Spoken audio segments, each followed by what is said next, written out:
नमस्कार, स्वागत है आपका।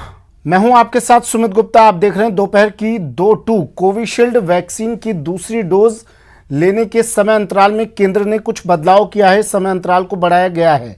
क्या वजह है, क्यों वैक्सीन पर इतना कंफ्यूजन है और क्यों समय सीमा यह बढ़ाई गई है दूसरे डोज की, कोविशील्ड वैक्सीन की दूसरी डोज की? क्या वजह है, इस पर बात करेंगे।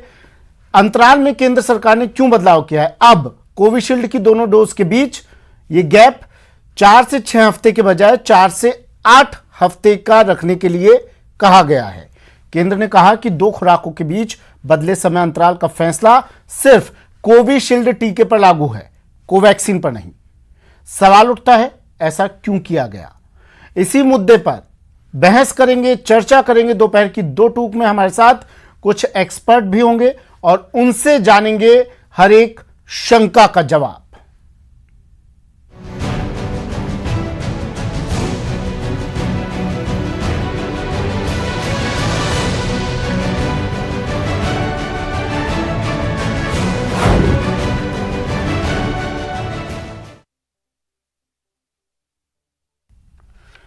चलिए, हमारे साथ हमारे मेहमान जुड़ गए हैं। डॉक्टर नरोत्तम शर्मा CMHO हैं, हमारे साथ जुड़ गए हैं। डॉक्टर नरोत्तम, स्वागत है आपका। साथ ही हमारे साथ जुड़ गए हैं डॉक्टर राहुल शर्मा, डायरेक्टर हैं जीनोमिक्स लैब के कैलिफोर्निया से हमारे साथ जुड़ गए हैं। स्वागत है डॉक्टर राहुल आपका भी।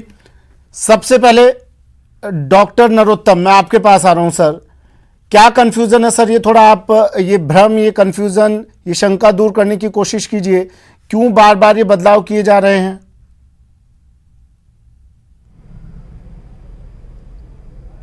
कोई शंका की बात नहीं है, क्योंकि मिनिमम डेज अभी भी 28 डेज गैप के लिए अभी रखा हुआ है हमने। 28 डेज के बाद भी हमने जो टाइम पीरियड था, लगातार जो केसेस चल रही हैं, लगातार जो इसके ऊपर कार्रवाई जांचें चल रही है जी। और इसके बाद जो इसकी जांचों के बाद जो इसकी एंटीबॉडी का निर्माण हो रहा है वो देख रहे हैं। इसको लेकर शुरू से ही, काफी समय से ही अपने पास ये बात आ रही थी कि जितना दोनों बीच में इंटरवल होगा उतना एंटीबॉडी बढ़ने में आपको मदद मिलेगी। इसी को लेकर सरकार ने मिनिमम वही 28 डेज रखते हुए इसको 8वें महीने तक 8 वीक तक गैप का अंतराल रखते हुए इसको लगाने के लिए आदेश पारित किए हैं। यह बात लगभग सभी लोगों को जानकारी में है, सभी जर्नल में, सभी जगह पर आ रही है लिखी हुई कि जितना आप गैप रखोगे उतना गैप के अंदर आपके अंदर इम्यूनिटी और एंटीबॉडी अच्छी डेवलप होगी। इसी को लेकर सरकार ने मिनिमम 28 डेज लेके और 8 वीक का समय दोनों अंतराल बीच के लिए इन्होंने ऑर्डर जारी किए हैं। ठीक है डॉक्टर राहुल, ये डॉक्टर राहुल भी हमारे साथ जुड़ेंगे। डॉक्टर रमेश जोशी हमारे साथ जुड़े हुए हैं। सर, आपका स्वागत कर लेता हूं। पहले मैं अतिरिक्त अधीक्षक हैं MB अस्पताल उदयपुर से। डॉक्टर रमेश, ये कंफ्यूजन क्यों क्रिएट हो रहा है सर? हालांकि डॉक्टर नरोत्तम कह रहे हैं किसी तरह का कोई कंफ्यूजन नहीं है, लेकिन साथ में ये भी बताया जा रहा है कि एक स्टडी की गई है। ये स्टडी पहले क्यों नहीं हुई? और अब सबसे बड़ी समस्या ये कि जिन लोगों को टीका लग चुका है उन लोगों के दिमाग में अब ये सवाल उभर रहे हैं। ये सवाल पैदा हो रहा है कि साहब, हमने टीका लगवा लिया है, हमें दूसरी डोज भी मिल गई है, क्या उसका असर कम तो नहीं होगा? आपने बहुत अच्छा और वाजिब प्रश्न पूछा है। जो रिसर्च है एक वो कंटिन्यूस प्रोसेस है, और जिस कंपनी ने सीरम इंस्टीट्यूट ऑफ इंडिया के साथ मिलकर के इस कोविशील्ड को विकसित किया है, वो वर्ल्ड की एक बहुत बड़ी वैक्सीन डेवलपर कंपनी है। और सीरम इंस्टीट्यूट ऑफ इंडिया जो है वर्ल्ड की लार्जेस्ट वैक्सीन प्रोड्यूसिंग कंपनी है। इन दो का जब मिलन हुआ और ये कोविशील्ड उसके सहयोग से जब सामने आई, तो रिसर्च लगातार होती गई और रिसर्च के आंकड़े ये बताते हैं कि अगर पीरियड थोड़ा सा और बढ़ाया जाए, ऐसा नहीं कि ये रिसर्च पहले नहीं हुई, रिसर्च पहले भी हुई थी, पर वो 28 दिन को टारगेट करके और एक बार इम्यूनाइजेशन स्टार्ट करना था। लेकिन रिसर्च मैंने जैसा बताया था कि एक कंटिन्यूस प्रोसेस है, अभी भी चल रही है, आने वाले दिनों में भी चलेगी, और साल 2 साल 3 साल बाद इसके फॉलोअप में भी कंटिन्यू प्रोसेस है, रिसर्च के आंकड़े आते रहेंगे। जैसे जैसे जानकारी आती है वैसे वैसे लोगों के साथ आंकड़े हमारे पास आए। डॉक्टर रमेश, लेकिन तो ये सवाल ये है ये आंकड़े जो हमारे पास आए, दूसरी डोज दी जा चुकी है जी, क्या अब जब केंद्र की तरफ से एक जी। रिसर्च की गई और उसके बाद ये बताया गया, तो क्या जो 75 लाख लोगों को दूसरी डोज मिली है, कहीं आपको लगता है उन पे उनका असर ये कम पड़ेगा? जब कहा जा रहा है अब 6 से 8 हफ्तों तक का गैप रखना जरूरी नहीं, है, उनका असर भी कम नहीं पड़ेगा, उनका असर भी कम नहीं पड़ेगा, पर हमारी जो क्या वो उतनी ही हमारा जो इफेक्टिव टारगेट होगी रहता है, जो वो दूसरी डोज दी सर्वश्रेष्ठ जाएगी ढूंढने का रहता है। लंबे अंतराल के बाद 8 हफ्तों के बाद वो हमने भी एक उतनी इफेक्टिव श्रेष्ठ- होगी जो पहले दी जा चुकी है? हमने एक श्रेष्ठ एंटीबॉडी का टाइटर पा लिया है, लेकिन हमारा जो प्रयास है वो ये रहता है सदैव कि हम पहले से और बेहतर और बेहतर और बेहतर की तरफ आगे बढ़ें। तो इस रिसर्च ने ये बताया है कि अगर पीरियड बढ़ाया जाता है 6 सप्ताह, 8 सप्ताह, 12 सप्ताह और 12 सप्ताह से भी ज़्यादा, इन सारे फेजेस के ऊपर भी रिसर्च जारी है। जैसे जैसे आंकड़े हमें फीडबैक देते जाएंगे, उन फीडबैक से हम नए गाइडलाइंस जारी करेंगे और उनको अपनाएंगे भी सही। हमारी बेहतरी मानव मात्र के सर्वश्रेष्ठ उसके लिए है कि हम जो ये पेंडेमिक है उससे कैसे लड़ सकते हैं। तो जो रिसर्च के आंकड़े जो एक्सपर्ट ग्रुप है उसके सामने रखे गए, एक्सपर्ट ग्रुप जो है WHO का और ICMR का, उन्होंने जो गाइडलाइन नहीं तय की, उस गाइडलाइन से हम सभी जने गाइड होते हैं। हम किसी एक व्यक्ति विशेष से गाइड नहीं होते, पूरा एक रिसर्च ग्रुप है जिसमें बहुत बड़े बड़े एक्सपर्ट्स इस फील्ड के बैठते हैं, जिनका 40-40, 50-50 साल का अनुभव है। उन्होंने जो गाइडलाइन तैयार की और उनका जो आकलन था, वो आकलन ये था कि अगर इस समय को थोड़ा सा बढ़ाया जाता है। मैं एक एग्जांपल देना चाहूँगा कि पोलियो वैक्सीन के उसमें जब हम पल्स पोलियो करते थे, तो जो अंतराल था वो 2 महीने का था। हाँ बिल्कुल। तो अंतराल तो ये कम ज़्यादा होते रहते हैं और ये अंतराल डिसाइड होते हैं, जो हमारा ऑब्जर्वेशन होता है कि वैक्सीन लगने के बाद ह्यूमन, क्योंकि ये नया वायरस था, नया वैक्सीन था, नया वैक्सीन शरीर में जब जाएगा तो वो अपना रिस्पॉन्स किस रूप में दिखाएगा। अगर मैं गलत नहीं हूं तो ब्रिटेन में, अमेरिका में शायद 3-3 महीने का गैप दिया गया है। उन्होंने भी कोई शोध किया होगा, कोई रिसर्च बिल्कुल की सही कहा होगी। आपने। अगर उनकी रिसर्च को फॉलो कर सकते थे क्या हम लोग? सही कहा आपने। इतना वक्त नहीं लगता। तो नहीं, भारत का जो परिवेश है वो अलग तरह का है। यहाँ के जो लोग हैं वो एक तरह से भूमिपुत्र हैं, कई तरह के वायरसेस से कांटेक्ट में आते रहते हैं। उनकी भी एक इम्यूनिटी का जो लेवल है, एंटीबॉडी टाइटर है, वो हमारे शरीर में रहता है। बिल्कुल। तो भारत के आंकड़े अन्य देशों के आंकड़ों से भिन्न हो सकते हैं और कई सारे केसेस में देखने को आया है कि ये भिन्न रहे हैं।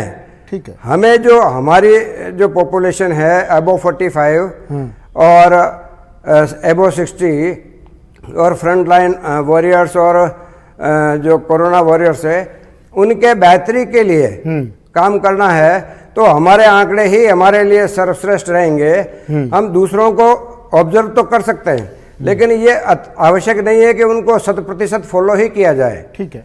तो इन सब में से जब ICMR के और बाकी जो संस्थान है इस फील्ड के, उनके जब विशेषज्ञों की राय हमारे सामने आई और वो राय ये निकली, सर्वसम्मत राय ये निकली कि इस पीरियड को 2 सप्ताह से लेकर के 4 सप्ताह तक बढ़ाया जाए, तो ये जो इम्यूनिटी का जो लेवल है, एंटीबॉडी टाइटर का जो लेवल है, ये और बेहतर होगा।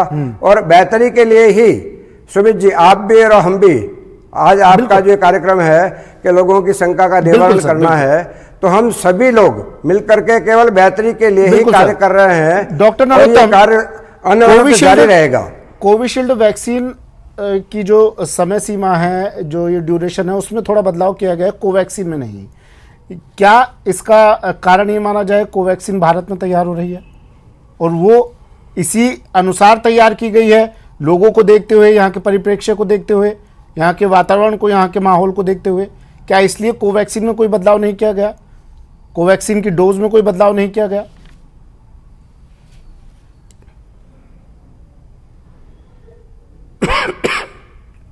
डॉक्टर नरोत्तम जी जी, कोवैक्सीन और कोविशील्ड 2 तरह की वैक्सीन हमारे भारत में यूज में आ रही है जी। आप देखिए, वैक्सीन का हमारे यहाँ पर इमरजेंसी यूज शुरू हुआ था भारत के अंदर इसको लेके, और विश्व के अंदर भी इस तरह किया गया है। लगातार 16 जनवरी के बाद लगातार वैक्सीन का काम चालू है। लगातार इनके जो लगाने के बाद एंटीबॉडी टाइटर किए जाते हैं, स्टडी की जाती है। तो और जो जनरल बाहर के जो विश्व में हो रहे हैं उनके भी जनरल जब देखते हैं तो उसमें निकल के आता है कि कोविशील्ड की एफिकेसी यदि 2 डोज के बीच में थोड़ा समय और इंक्रीज करते हैं तो उसके अंदर जो इम्यूनिटी जो है वो तेजी से बढ़ती है, उसके एंटीबॉडी बनने की प्रक्रिया तेज होती है। इसको देखते हुए सरकार ने मिनिमम 28 डेज से लेके जो पहले दिन 6 वीक था उसको 8 वीक तक किया, जिससे कि आपका एंटी टाइटर आपका बढ़ सके, आपकी इम्यूनिटी बढ़ सके। जहां तक कोवैक्सीन की बात है, कोवैक्सीन स्टडी में ये निकल के आया कि 28 डेज के बाद भी वो उतनी एफिकेसी रखती है जितने उसके बाद में जितना टाइम लगाए तब भी उतना ही रखेगी। इसलिए उसके टाइम में बदलाव सरकार ने नहीं किया है। तो ये अच्छी बात है कि हमको लगातार प्रोसेस के बारे में जानकारी मिलती रहती है सभी लोगों को और हम लोगों को अच्छी सेवा दे सकें। अच्छा, हमारा मेन मकसद यही है कि हम एंटीबॉडी डेवलप कर सके, लोगों के अंदर इम्यूनिटी डेवलप कर सकें, जिससे हर्ड इम्यूनिटी डेवलप हो और ये बीमारी हमारे राजस्थान से, भारत देश से समाप्त हो सके। ठीक है सर। डॉक्टर राहुल शर्मा भी हमारे साथ जुड़ गए हैं, जीनोमिक्स लैब कैलिफोर्निया से के डायरेक्टर हैं। डॉक्टर राहुल, स्वागत है आपका न्यूज़ 18 राजस्थान में। Sir, doctor Rahul, Covishield vaccine के जो समय सीमा थी पहले 4 से 6 महीने में कहा जा रहा था दूसरी डोज में, लेकिन अब इस समय सीमा को थोड़ा बढ़ा दिया गया है, इसे 2 महीने तक कर दिया गया है, 6 से 12 हफ्ते तक इसे बढ़ा दिया गया है। सर, इसके पीछे बड़ी वजह क्या है? इस बदलाव के पीछे क्या 4 से 6 हफ्ते की जो समय सीमा थी उसमें ये कम इफेक्टिव साबित हो रही थी? और जिनको ये अब तक वैक्सीन दी जा चुकी है, क्या आपको नहीं लगता उनके मन में कोई सवाल पैदा होगा अब दूसरी डोज जो लोग ले चुके हैं? देखिए, सवाल पैदा होना स्वाभाविक है। जब भी कोई बदलाव होता है तो सवाल पैदा होना एक स्वाभाविक बात है, लेकिन ये हमें जानना चाहिए कि साइंटिस्ट या जो भी पॉलिसी बनाने वाले लोग हैं वो वही बता सकते हैं जो कि जिस चीज के उनके सामने प्रमाण आते हैं। तो अब उन्होंने, डॉक्टर साहब ने कहा कि अब उन्होंने एंटीबॉडीज को फॉलो किया लंबे समय तक, तो देखा जा रहा है कि एक डोज के बाद ही आपके शरीर में इतनी एंटीबॉडी रहती हैं जो कि आपको प्रोटेक्शन दे सकती हैं 3 महीने तक। तो उससे 2 फायदे हो रहे हैं। एक तो ये है कि आपको 3 महीने तक प्रोटेक्शन मिल रहा है, तो अगर डोजेस कम अवेलेबल हैं तो वो और लोगों को भी लग सकती हैं। दूसरा ये है कि आपका जो ओवरऑल प्रोटेक्शन है उसकी लेंथ बढ़ जाएगी, क्योंकि आपको 3 महीने तक प्रोटेक्शन एक डोज दे रही है, फिर आपको बूस्टर डोज लगेगी, तो आपका लॉन्ग टर्म प्रोटेक्शन भी बढ़ेगा। तो उसमें मुझे नहीं लगता कि कोई भी शंका होनी चाहिए या कोई भी डर वाली बात है, या फिर जिन लोगों को 2 महीने के बाद या जो पहले समय था 28 दिन के बाद, 4 हफ्तों के बाद वैक्सीन लगी है, उनको कोई कम प्रोटेक्शन मिलेगा या उनमें कोई कम एंटीबॉडीज बनेंगी, ऐसा नहीं है। बस जस्ट हम सीख रहे हैं एक्चुअली। ये सभी को जानना चाहिए कि नई बीमारी है, साइंटिस्ट हों, डॉक्टर्स हों, पॉलिसी मेकर्स हों, सब उसको सीख रहे हैं। तो जो अब नए एविडेंस सामने आए हैं उससे ये सामने आ रहा है कि 3 महीने के बाद तक भी प्रोटेक्शन रहता है, तो इसलिए उसकी अवधि बढ़ाई गई है। उसमें मैं साथ करना चाहूंगा कि जितना लिटरेचर मैंने पढ़ा है, जितने एक्सपर्ट से मैंने बात की है, उसमें कोई ऐसी शंका नहीं है कि 3 महीने वाले। डॉक्टर राहुल, ये शो भी हमने इसलिए रखा है ताकि लोगों की शंकाओं को, उनकी समस्याओं को, जो सवाल है उनको हम उनके भ्रम को दूर कर सकें। सर, डॉक्टर राहुल, ये एक बार साफ कर दीजिए, क्योंकि काफ़ी लोग इस वक्त देख रहे होंगे, आपको भी हमें भी, ये एक बार साफ कर दीजिए, क्योंकि जब से ये मैसेज आया है, जब से ये खबर आई है कि समय अवधि बढ़ाई जा रही है इफेक्टनेस बढ़ाने के लिए, उन लोगों को समस्या हो रही होगी। अब ये सवाल उनका एक बार साफ कर दीजिए कि साहब आप दूसरी डोज ले चुके हैं अगर 4 हफ्तों में, तो आपके अंदर भी एंटीबॉडीज उतनी ही डेवलप होगी जितनी अब दूसरी डोज लेने वाले लोग हैं। जी बिल्कुल, मैं आपकी बात से पूरी तरह सहमत हूँ। जो 4 हफ्ते में डोज ले चुके हैं उनको अपने दिमाग में कोई शंका रखने की जरूरत नहीं है। आपकी वैक्सीन उतनी ही इफेक्टिव है, उतनी ही प्रोटेक्शन देती है जितना कि जो लोगों को 3 महीने बाद दूसरी डोज मिलेगी। जस्ट डिफरेंस सिर्फ इतना है कि ये पॉलिसी चेंज की गई है ताकि आपको जो 2 महीने का, मान लीजिए 3 महीने का टाइम जो मिल रहा है, उससे हो सकता है और लोगों को भी फर्स्ट डोज दी जा सके जब तक कि और वैक्सीन की डोज अवेलेबल हो। लेकिन आपके प्रोटेक्शन में जिनको 28 दिन बाद वैक्सीन की दोनों डोज लगी हुई है, उनका प्रोटेक्शन किसी भी तरह से उन लोगों से कम नहीं होगा जिन लोगों को दूसरी डोज 3 महीने बाद लगेगी। ये बात मैं अपनी बेस्ट नॉलेज के हिसाब से साफ करना चाहूंगा और निवेदन करना चाहूंगा कि कोई कंफ्यूजन ना रखें। आपको अगर 28 दिन बाद डोज लग चुकी है, अपने कॉन्फिडेंस से रहें, आप प्रोटेक्टेड हैं, नियमों का पालन करें। ये जरूर मानना है कि वैक्सीन आपके प्रोटेक्शन के लिए ये 100% गारंटी नहीं देती कि आप किसी को दूसरों को स्प्रेड नहीं कर सकते, इसलिए उन चीजों का सावधानी का ध्यान अभी भी रखना पड़ेगा। लेकिन आपका प्रोटेक्शन किसी भी तरह से कम नहीं है जिन लोगों को नई पॉलिसी के हिसाब से वैक्सीन लगी। ये मैं पूरी तरह क्लियर करना चाहूंगा। ठीक है सर, मैं फिर से लौट रहा हूँ आपके पास। डॉक्टर नरोत्तम, मुझे बताइए सर, कुछ लोग ये भी पूछ रहे थे मुझसे, जब मैं शो करने आ रहा था उससे पहले कुछ लोगों ने पूछा कि साहब दूसरी डोज लगवाई तो उन्हें काफ़ी दिक्कतें होने लगी, शरीर में कहीं बदलाव उन्हें नज़र आने लगे, वीकनेस ही नज़र आने लगी, तो कह रहे हैं कहीं साइड इफेक्ट तो नहीं है कि हमारे वैक्सीन जल्दी लग गई है तो उसका साइड इफेक्ट तो नहीं हो रहा है ये?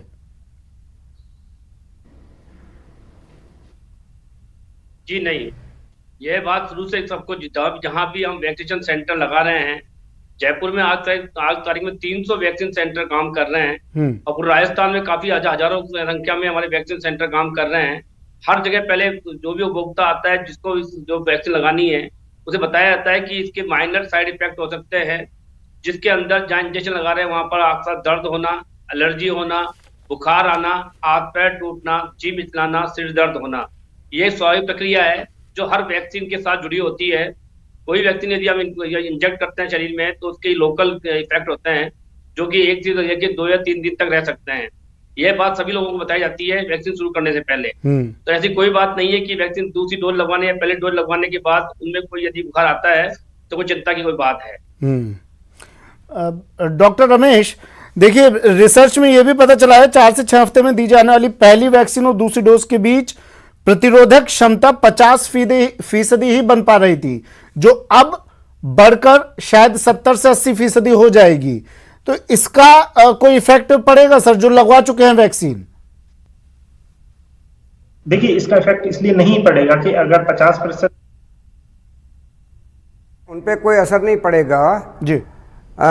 ये जो इफिकेसी है जो सेकंड डोज के साथ में आती है वो बढ़ेगी एक तो, और एक मूल प्रश्न आपका था कि ये कोविशील्ड के साथ ही क्यों किया गया। हाँ। तो उसमें मैं ये क्लियर करना चाहूँगा कि जो अलग अलग वैक्सीन है वो अलग अलग प्रक्रियाओं से बनाई जाती है। जैसे रशियन जो वैक्सीन है स्पुतनिक, वो लाइव वायरस से बनाई जा रही है। इसी तरह से जो कोवैक्सीन है वो अलग प्रक्रिया से बनाई जा रही है और कोविशील्ड अलग प्रक्रिया से बनाई जा रही है। फाइजर की जो वैक्सीन है वो किसी और प्रक्रिया से बनाई जा रही है। तो किसी के अंदर पीरियड बढ़ाया जा रहा है, सब में पीरियड नहीं बढ़ाया जा रहा है। ऑब्जर्वेशन के बाद में ये लगा कि बीमारों के लिए या जो बेनिफिशरीज है उनके लिए सर्वश्रेष्ठ यही है कि इस पीरियड को बढ़ाया जाए। केवल और केवल यही एक कारण रहा जिसकी वजह से कोविशील्ड के लिए ये पीरियड बढ़ाया गया है और कोवैक्सीन के लिए ये पीरियड नहीं बढ़ाया गया है। और जिनको पहले लग गई है उनके मन में किसी प्रकार की आशंका नहीं आनी चाहिए, लेकिन डॉक्टर और जिनके अब लगनी है नए उनके मन में किसी प्रकार की आशंका नहीं चाहिए। इसमें एक नेगेटिव पॉइंट भी हो सकता है सर, अगर 3 महीने का अंतराल रहता है तो कोई व्यक्ति अगर जयपुर में वैक्सीन ले रहा है और उसके बाद वो हैदराबाद आ जाता है वहां से, तो क्या दूसरी जगह उसे दूसरी डोज मिल जाएगी या फिर एक ही जगह पर उसे उस डोज को लेना पड़ेगा, दूसरी डोज लेनी पड़ेगी?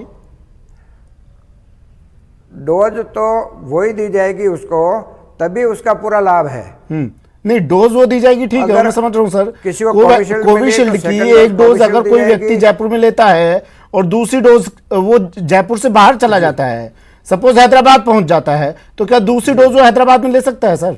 जी हाँ, ले सकता है। ठीक है, दूसरी डोज हैदराबाद में ले सकता है, पर उसी ब्रांड की लेनी होगी। कोविशील्ड है तो फर्स्ट डोज सेकंड डोज सरकार की तरफ से ऐसा कोई नियम तो नहीं है ना सर कि जयपुर में लिया तो जयपुर में ही आपको दूसरी डोज लेनी पड़ेगी, उसका लाभ मिलेगा। ऐसी कोई बंदिश तो नहीं है, क्योंकि 3 महीने का वक्त तो थोड़ा ज्यादा हो जाता है, 2 महीने का। वैक्सीन नहीं बदल सकते, आप स्थान बदल सकते हैं, वैक्सीन नहीं बदलना है। अगर पूरा लाभ लेना है तो स्थान के बदलने से वैक्सीन के लाभ में अंतर नहीं आएगा। डॉक्टर राहुल, सभी से मेरा यही निवेदन है आपके चैनल के माध्यम से सुमित जी जी कि वैक्सीन एक ही रखें, फर्स्ट डोज और सेकंड डोज में। स्थान पूरे हिंदुस्तान में कहीं भी हो सकता है। जी डॉक्टर राहुल, अब जब वैक्सीन की बात हुई है और सर अभी बता रहे हैं वैक्सीन एक ही रखिए चाहे आप कहीं भी जाएं, डॉक्टर रमेश कह रहे हैं, क्या ऐसा भी हो सकता है सर कि एक वैक्सीन आप कोविशील्ड की ले लें और दूसरी वैक्सीन उससे क्या नेगेटिव पॉइंट क्या है डॉक्टर राहुल, अगर एक वैक्सीन कोवैक्सीन और दूसरी कोविशील्ड की ले तो, या इस पर भी कोई ये रिसर्च चल होगा रही है? नहीं, रिसर्च चल रही है, और जैसा डॉक्टर साहब ने कहा कि हर वैक्सीन का काम करने का तरीका अलग है। 2 डोज देने का पर्पज होता है कि आपकी पहली डोज में जितनी एंटीबॉडी बनी है, दूसरी डोज में वो उससे बूस्ट अप हो, उससे ज्यादा बने। अगर आपने पहली डोज कोविशील्ड की ले ली और दूसरी डोज कोवैक्सीन की लेते हैं, तो दोनों में ये मानिए कि दोनों अधूरी डोज बनेंगी, वो आपको पर्याप्त प्रोटेक्शन नहीं पाएंगे। अच्छा, तो ऐसा कोई नहीं है कि बहुत कोई नेगेटिव इफेक्ट हो जाएगा, लेकिन आपने 2 डोज ली है तो आपको बूस्ट जिसको बोलते हैं ना, कि पहली डोज है, अगर वही दूसरा भरोगे आप, वही चीज दोबारा लोगे तभी वो बूस्ट होगा, अदरवाइज आपने वो गिनती दोबारा से शुरू कर दी। अगर आपने दूसरी वैक्सीन की ले ली तो आपने गिनती दोबारा से शुरू कर दी, तो आपको प्रोटेक्शन जितना मिलना चाहिए था उतना नहीं मिलेगा। ठीक है सर, मुझे ये और बताइए, क्या आने वाले वक्त में ये समय अवधि जो अब 1 महीने से 2 महीने तक बढ़ा दी गई है, क्या और चांसेस हैं? क्योंकि मैंने अभी बात की ब्रिटेन के, अमेरिका के, वहाँ 3-3 महीने का वक्त ले रहे हैं, क्या अभी और चांसेस हैं कुछ ये समय अवधि और बढ़ सकती है क्या? देखिए, जैसा कि मैंने कहा कि ये सिर्फ मैं या आप नहीं बता सकते, ये सिर्फ डेटा बताएगा। अगर लगता है कि लोगों में एंटीबॉडी 6 महीने तक बनी रहती है और 6 महीने तक उनको दूसरी डोज की जरूरत नहीं होती है, हो सकता है ऐसा हो कि बढ़ जाए। जैसे जॉनसन जॉनसन की वैक्सीन आई, उसमें 2 डोज की जरूरत ही नहीं है, वो 1 डोज की वैक्सीन है। तो ये हम सीखेंगे जब हमें और डेटा ज्यादा अवेलेबल होगा। मेरे या किसी और की टिप्पणी के आधार पर हमें ये डिसीजन नहीं ले सकते और ना ही लेना चाहिए। ठीक है डॉक्टर नरोत्तम, एक शंका और दूर कीजिए सर, लोगों के बीच में ये सोच भी है कि कोविशील्ड कोवैक्सीन से ज्यादा प्रभावी है, ज्यादा असरकारक है।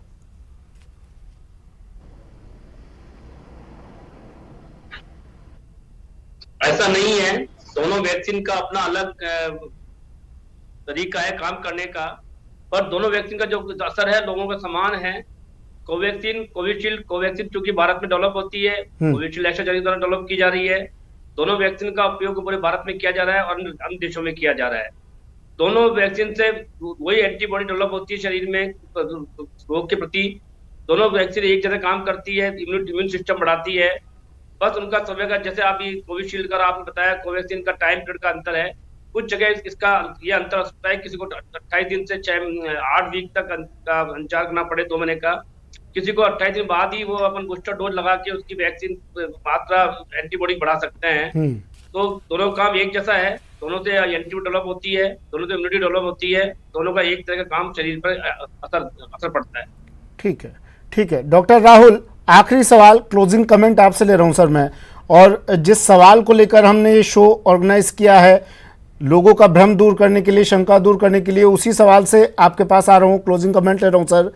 जो लोग दूसरी डोज ले चुके हैं उनको डरने की जरूरत नहीं है सर? नहीं, बिल्कुल नहीं है। जो दूसरी डोज ले चुके हैं 28 दिन बाद या 30 जो भी समय सीमा थी, वो पूरी तरह प्रोटेक्टेड हैं। जितनी वैक्सीन की एफिशिएंसी है वो पूरी तरह प्रोटेक्टेड है। उन्हें कोई ना शंका की जरूरत है, ना तीसरी डोज या कुछ भी सोचने की जरूरत है। वो उतने ही प्रोटेक्टेड हैं जितने की 3 महीने बाद जो दूसरी डोज लेंगे वो लोग प्रोटेक्टेड होंगे। उसमें कोई शक की जरूरत नहीं है। ठीक है सर, शुक्रिया डॉक्टर राहुल हमारे साथ जुड़ने के लिए, अपना कीमती वक्त हमें देने के लिए। डॉक्टर रमेश, डॉक्टर नरोत्तम शर्मा, आप दोनों का भी शुक्रिया अपना कीमती वक्त हमें देने के लिए, हमारे साथ जुड़ने के लिए, और लोगों की शंकाएं, समस्याएं, सवाल और कंफ्यूजन दूर करने के लिए। तो समय अवधि बढ़ाई गई है, पहले ये 4 से 6 हफ्ते थी, लेकिन अब इसे बढ़ाकर 6 से 8 हफ्ते तक, यानी 2 महीने का गैप अब आपको हो सकता है। अगर आपको पहली डोज लग गई है कोविशील्ड की, तो हो सकता है अब आपके पास दूसरा मैसेज आए 2 महीने के अंतराल के बाद वैक्सीन लेने के लिए, दूसरी डोज लेने के लिए। लेकिन जो लोग दूसरी डोज ले चुके हैं उन्हें डरने की, घबराने की जरूरत नहीं है। ये भी उतनी एंटीबॉडी डेवलप करेगी जितना अब दूसरी डोज लेने वालों के अंदर एंटीबॉडीज डेवलप होगी। फिलहाल इतना ही, दीजिए इजाजत, नमस्कार।